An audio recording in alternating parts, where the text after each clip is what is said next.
Indépendance, cha-cha, tozumiye. Oti kwanza, cha-cha, tubakidi. Au table ronde, cha-cha, baganye. Oni panda, cha-cha, tozumiye. Indépendance, cha-cha, tozumiye. Oti kwanza, cha-cha, tubakidi. Bonjour, bonsoir chez vous, fidèles téléspectateurs et internautes.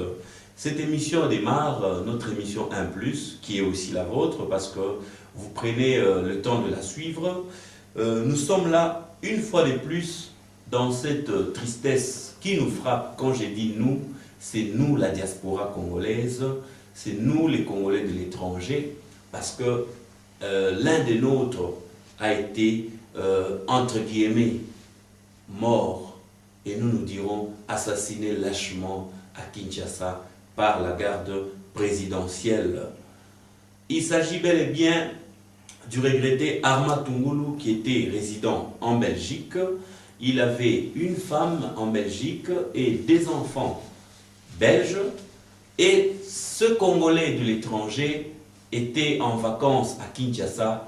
2 semaines après son arrivée à Kinshasa, il y a trouvé cet événement malheureux que nous connaissons tous. Il a lapidé le cortège présidentiel et il n'a jamais été jugé, mais il a disparu dans les conditions que nous connaissons tous, parce qu'il y a eu beaucoup de mouvements, beaucoup de manifestations, surtout ici, là où nous vivons, dans la diaspora.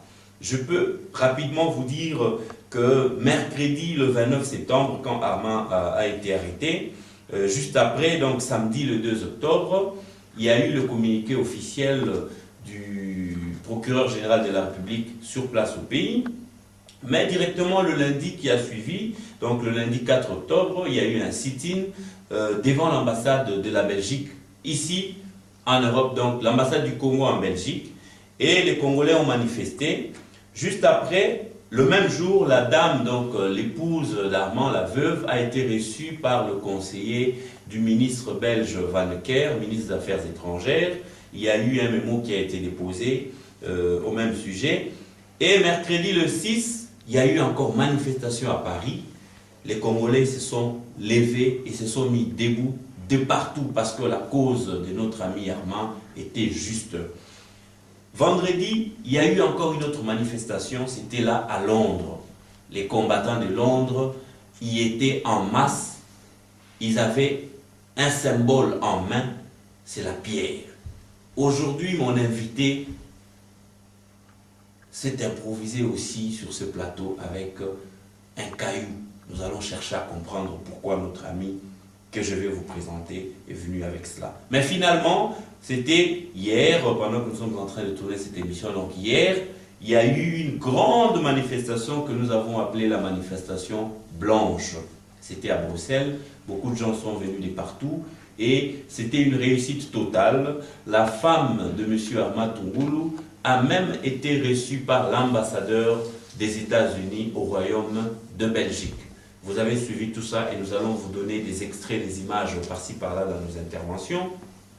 Mais nous sommes ici à Lucerne, c'est en Suisse, où nous sommes venus parler du livre.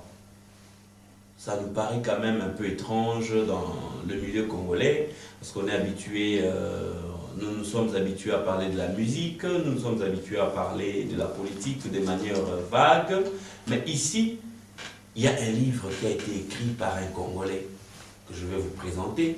Et en passant, laissez-moi vous rappeler qu'il faudrait qu'on commence à écrire. En passant, laissez-moi vous rappeler qu'il faudrait qu'on reprenne les habitudes de la lecture. Parce que sans lire, nous ne comprendrons jamais, et alors jamais, ce qui se passe réellement dans notre pays. Pourquoi les étrangers peuvent écrire sur notre pays? Les Camerounais peuvent écrire sur notre pays et faire beaucoup de succès dans leurs écrits, alors que nous-mêmes, témoins vivants de notre histoire, nous ne prenons pas la peine de la laisser par écrit. N'a-t-on pas dit que les paroles s'envolent et les écrits restent? Quand toutes ces générations passeront, les générations futures, qu'est-ce qu'elles trouveront comme écrit que nous leur aurons laissé. Serait-ce nos paroles, parce qu'elles vont s'envoler. Voilà pourquoi je suis ici à Lucerne, pour rencontrer notre compatriote qui s'appelle Paul Kisuka. Bonjour Paul. Bonjour Babi Balukuna. En tout cas Paul, c'est une douleur d'abord par rapport à ce qui nous a frappé comme nouvelle, mais c'est une joie pour nous de vous recevoir dans cette émission pour la première fois et surtout de discuter de ce que vous avez apporté comme projet. C'est ce livre que je m'en vais présenter aux gens, Le réveil pentecôtiste dans le monde et en RDC. Alors Paul, je ne sais pas si je dois te présenter comme homme des dieux, je dois te présenter comme politicien. Comment dois-je te présenter à l'opinion qui te suit en ce moment? Merci Babi pour la présentation et pour la question. Je dirais que je suis à cheval entre les deux parce que les thèmes que j'aborde dans ces livres parlent de la religion et parlent aussi de la politique. Et ces livres, cet ouvrage a comme un sous-titre « Pouvoir et religion, une relation ambiguë ». Et donc voilà, à partir de ça, je peux dire que je suis à cheval entre la politique et la religion. Mais à cheval, je te laisse continuer, mais entre-temps, je te coupe un peu. À cheval, ça veut dire qu'on doit dire que Paul est de plein pied dans la politique, Paul est de plein pied dans la religion. Voilà, c'est mes deux domaines de prédilection. Alors, Paul est dans un mouvement politique, Paul est dans une église, il est pasteur, il est évêque, archibishop, bishop, archibishop ou bishop, tous ces termes-là. Paul est où exactement? Je suis dans une plateforme politique, mais je ne suis pas ici présent pour parler de cette plateforme. Oui. Et deuxièmement, je suis un frère en Christ. Je ne suis pas un pasteur, je ne m'improviserai jamais pasteur, comme le font tant de Congolais que nous connaissons en Europe ou en Afrique. Nous connaissons tous ces aventuriers. Et d'ailleurs, dans les livres, je parle d'eux aussi dans les livres. Donc voilà, c'est que... Mais qu'est-ce qui peut nous faire croire et nous faire comprendre que Paul est chrétien? Parce qu'il y a une grosse Bible à côté. Ah, vous savez, la chrétienté, chacun la définit comme il veut. Il n'y a pas une définition de la chrétienté. D'abord, la chrétienté vient de l'Asie. L'Église vient de l'Asie.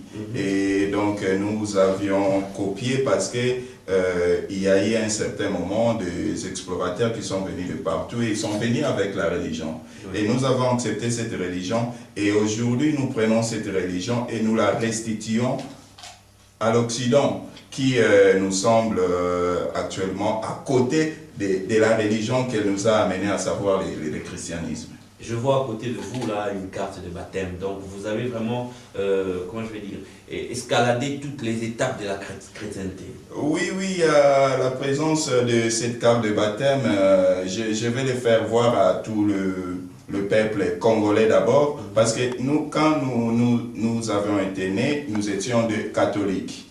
Nous étions dans un pays à majorité catholique. Et donc j'ai été à l'église, j'ai passé toutes les étapes, j'ai été lecteur à l'église Notre-Dame et j'ai eu le baptême catholique. Et ainsi, j'avais une sorte de vocation, j'étais même au petit séminaire. Et donc, je connais un peu ces milliers de prêtres.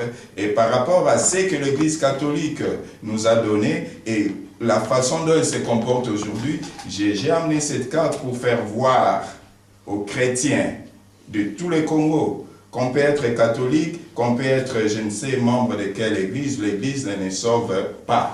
La raison pour laquelle nous allons dire tout à l'heure avec la politique que nous allons développer, donc par rapport à cette carte, je l'ai amenée pour dire... Mais qu'est-ce qui sauve alors, si l'église ne sauve pas? C'est la parole de Dieu qui sauve. Amen. C'est la parole de Dieu qui sauve. Mais dans le cas du Congo, nous ne connaissons pas encore cette parole, donc nous prions mal, en un mot. Et par rapport à ça, tout ce qui... Attendez, je vous prends au mot. Hein. Nous prions mal. Faut-il donner raison à nos compatriotes qui se trouvent à Londres, qui pensent que les églises doivent fermer? Oui, ces églises doivent fermer parce qu'il y a une situation chaotique. Maintenant, nous ne savons pas le mal vient d'où. Et ces